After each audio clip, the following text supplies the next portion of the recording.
Bonjour à vous tous, j'espère que vous allez bien. Donc nous revoilà aujourd'hui avec une nouvelle vidéo avis de lecture. Donc je lis beaucoup ces temps-ci avec le Cold Winter Challenge, j'ai reçu beaucoup de livres au mois de novembre, fait que j'essaie de comme entremêler mes livres de ma palle principale du Cold Winter et ma palle comme autre. Fait que j'alterne un peu entre les deux, puis je vais vous parler vraiment plus tard, une fois le Cold Challenge ou le Cold Winter Challenge terminé, mes avis, mais pour l'instant, je vous parle un peu de mes lectures autres. Donc aujourd'hui, je vais vous parler d'un nouveau livre que j'ai reçu il y a pas longtemps lors du Salon du livre de Montréal.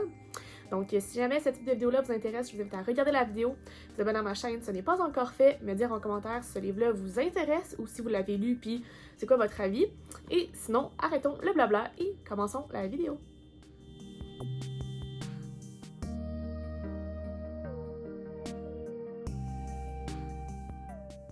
Alors, le livre que je vais vous parler aujourd'hui, c'est Réfugiés d'Alan Gratz. Donc, c'est un livre des éditions Scholastiques.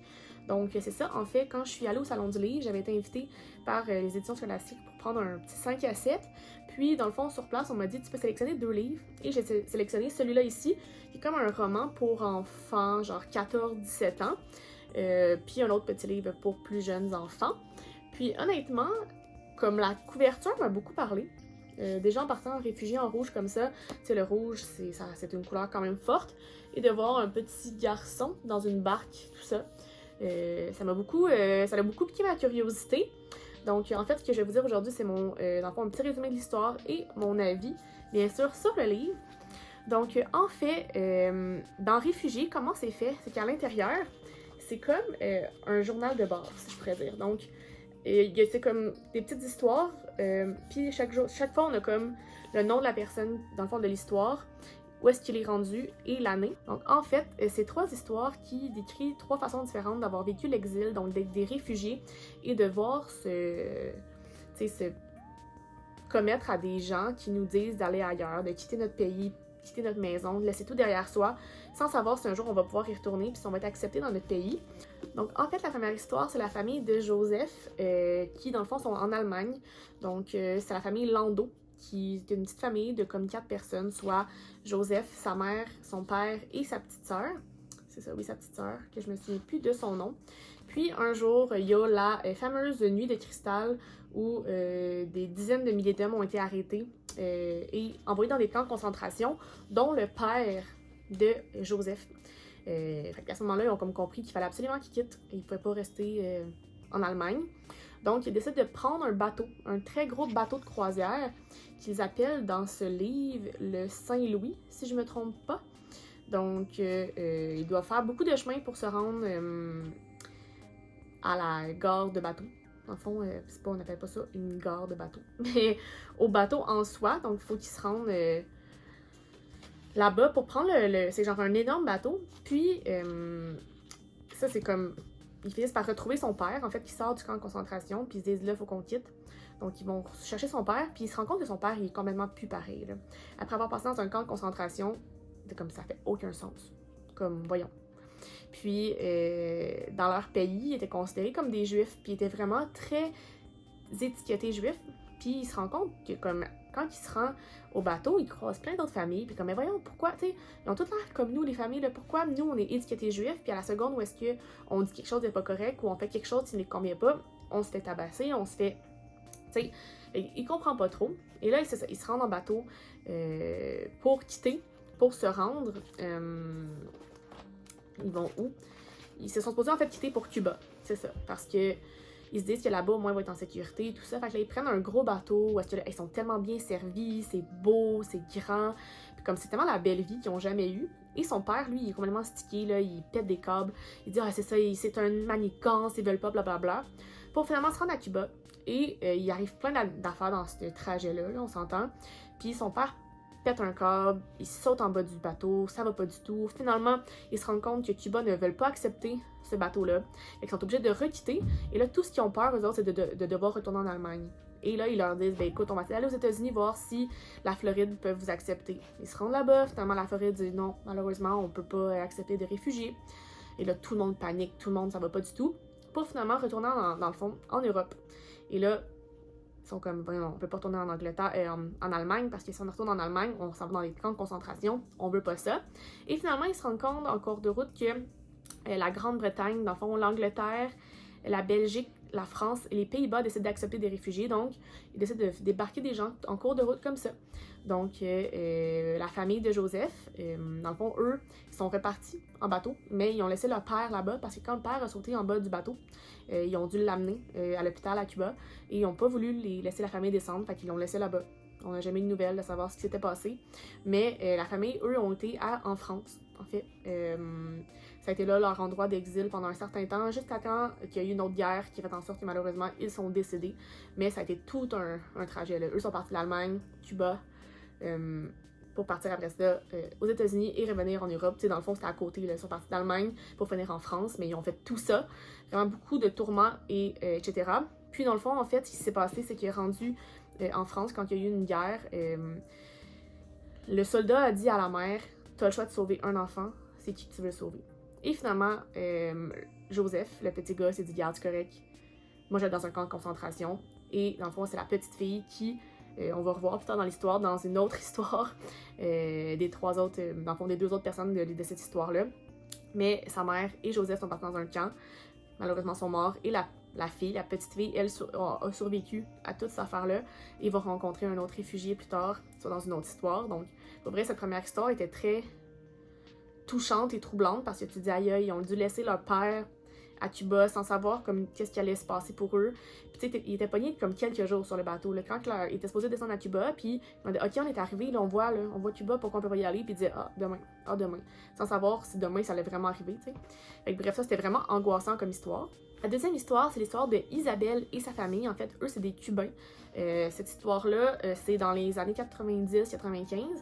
En fait, eux, le père d'Isabelle, il n'était pas apprécié. Je sais pas exactement qu'est-ce qu'il faisait, mais en fond, il allait être emprisonné s'il restait à Cuba, donc ils ont décidé de quitter. Et en fait, Fidel Castro ne laissait pas personne partir de Cuba sous peine d'être emprisonné et tout ça. C'était la grosse affaire. Et un jour, il a décidé, regarde, vous voulez quitter, parfait, faites-le. Donc, en cachette, les voisins de la petite famille d'Isabelle construisaient un bateau pour quitter un jour Cuba illégalement, mais finalement, ce jour est arrivé. Ils ont pris toutes leurs affaires, la petite fille a vendu sa trompette pour aller chercher du gaz, a convaincu les voisins en disant « Ok, on part tous ensemble ». C'est ce qu'ils ont fait. Donc, ils ont quitté pour les États-Unis, pour aller en Floride, parce que pour eux, c'était la seule façon de sortir vivant. Puis, dans le fond, il y avait une affaire de comme si t'arrives les pieds mouillés, tu te faisais mettre en prison là-bas, ou si tu t'arrivais sain et sauf et sec, tu pouvais vivre sur le territoire des États-Unis sans problème. Donc, ils décident de partir, deux petites familles sur un petit bateau. C'était plein d'embûches. En pleine mer, un moment donné, le bateau arrête, puis là, ils voient un gros pétrolier qui s'en vient vers eux. Ils pensent mourir là. Et là, ils veulent pas trop se signaler pour pas que finalement les gens du pétrolier le voient, ils le ramènent à Cuba. Bref, il se passe bien des affaires. Il y en a un qui meurt en cours de route. Et là-dedans, il y avait la mère à Isabelle est enceinte. Ou en tout cas, la mère, il y avait soit la mère d'Isabelle ou de son petit voisin, est enceinte. Fait que là, puis elle était sur le bord d'accoucher, là. Puis elle s'est fait des contractions. Puis elle pensait accoucher sur le bateau. Bref, honnêtement, ça allait très mal. C'est comme ça a été des heures et des heures de pagayage, de vider l'eau, parce que l'eau commençait à rentrer dans le bateau. Il y a des requins autour. Ils se sont ramassés aux Bahamas en pensant qu'ils étaient en Floride. Il a fallu qu'ils repartent. Honnêtement, ça a été une genre de peine et de misère. Ils ont fini par se rendre en Floride avec comme un mort, un blessé. Et rendu dans les eaux des États-Unis, une alarme qui a sonné en disant « Vous êtes illégal, vous n'avez pas le droit de naviguer sur les eaux, la police s'en vient. » Et le grand-père de la petite fille a décidé de sauter à l'eau pour attirer l'attention. Et dans le fond, il a été interné par la suite pour que le bateau ait le temps de se rendre sur la côte et que, dans le fond, la mère puisse accoucher en toute liberté. Finalement, cette histoire-là s'est bien terminée. Malgré tous les morts et les blessés de ce chemin-là, Isabelle a pu avoir une éducation aux États-Unis, avoir des cours et tout ça. Fait qu'au moins, à ce niveau-là, ça s'est bien passé. Mais ça a été vraiment... Moi, je me mettais à leur place, là, puis comme... Je paniquais, elle était au milieu de l'océan. Tu vois que du noir, là, tu vois rien, là. Tu te dis, oh là là, je vais-tu finir un jour par me rendre à une destination? C'est très stressant. Très, très, très stressant. Finalement, la dernière histoire, c'est l'histoire de Mahmoud et sa petite famille qui habitent en Syrie. Ça, c'est en 2015. Puis, ils n'arrêtent pas d'avoir des bombardements, leur maison s'écroule, tout ça. Fait que là, ils décident de quitter parce qu'on ne peut pas rester en Syrie. C'est la guerre, puis on va y passer si on reste là. Donc, ils décident de quitter pour aller en Turquie, en fait. Pour aller quitter le plus loin possible. Puis, il y a beaucoup d'embûches. Ils se ramassent, ils ont une auto. Après ça, ils se rendent quelque part. Là, il n'y a pas de place pour habiter parce que là, il y a trop de réfugiés qui veulent prendre le bateau. Là, ils essaient de faire confiance à quelqu'un. Là, quelqu'un les amène plus proche de où est-ce qu'ils veulent aller. Ils ont un gun. Bref, tout ce qui peut pas se passer se passe dans cette affaire-là. La mère, en fait, de Mahmoud a une petite fille très jeune qui s'appelle Anna. Puis, dans le fond, tu n'as aucune idée comment ils vont survivre. Elle pleure tout le temps. Tu sais, t'as comme des instincts de survie à ce moment-là. Ils couchent dans des coins. Tu sais, ça va pas du tout, mais tout ce qu'ils savent, c'est qu'il faut qu'ils prennent un bateau pour se rendre en Grèce. Où est-ce qu'il y a là-bas, ça va être plus facile de se rendre en Allemagne. Où est-ce qu'il y a là, pour eux, ça va être l'endroit la plus sécuritaire. Fait que, tu sais, ils partent de Syrie pour se rendre en Allemagne. On s'entend que c'est quand même loin. Puis c'est ça, là, un moment donné, ils finissent par avoir un contact pour aller sur le bateau. Là, ils arrivent sur le bateau et le bateau frappe une roche, explose. Là, tout le monde est en train de se noyer. La mère, le père et Mahmoud, la petite fille, ils essaient tous de se raccrocher, mais là, finalement, ça va pas du tout. Là, il va des morts. Fait que là, il voit qu'un monsieur avait une veste de sauvetage et il la prend, il la donne à la mère pour qu'il puisse se rattacher. Là, il voit un bateau qui s'en vient, il essaie de l'accrocher en disant « Aidez-nous, aidez-nous ». Et le bateau, il dit « Non, non, on est plein, on peut pas vous prendre ». Puis là, il était comme « Ok, ben prenez au moins ma petite sœur ». Parce que c'est un bébé. Et il prend la petite sœur et il part. Donc, il laisse sa petite sœur dans les mains de quelqu'un qu'il ne connaît pas. Tout est en enfer. Finalement, ils finissent par être secourus. Arrivés en Grèce, là, ils sont un peu perdus, ils savent pas trop où ils s'en vont. Après ça, il faut qu'ils traversent. Il faut qu'ils traversent un pays. Puis là, ils se font emmener dans des camps de concentration. Puis là, ça n'allait pas du tout. Puis là, finalement, ils ont fini par se révolter, partir. Pour finalement arriver en Allemagne. Toute une histoire. Mais heureusement, dans cette histoire-là, la mère, le père et le petit-fils sont sortis indemnes. Même si Mahmoud se sentait tellement mal d'avoir laissé sa petite fille, en fait sa petite sœur, à quelqu'un sans savoir si un jour il allait la revoir. C'est quand même quelque chose. Puis il y avait juste espoir de la retrouver un jour. Puis pour vrai, c'est tough mentalement de se dire ça. Puis ce qui est beau, c'est qu'il est rendu en Allemagne. C'est comme si les médias avaient suivi ça.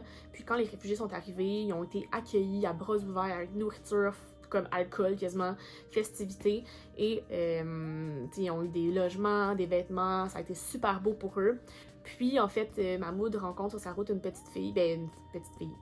Une grande fille, une femme très âgée, qui lui dit « Écoute, honnêtement, je peux vraiment compatir avec toi, je suis passée par là. Moi aussi, quand j'étais jeune, on a voulu se rendre à Cuba, puis finalement, ça n'a pas fonctionné.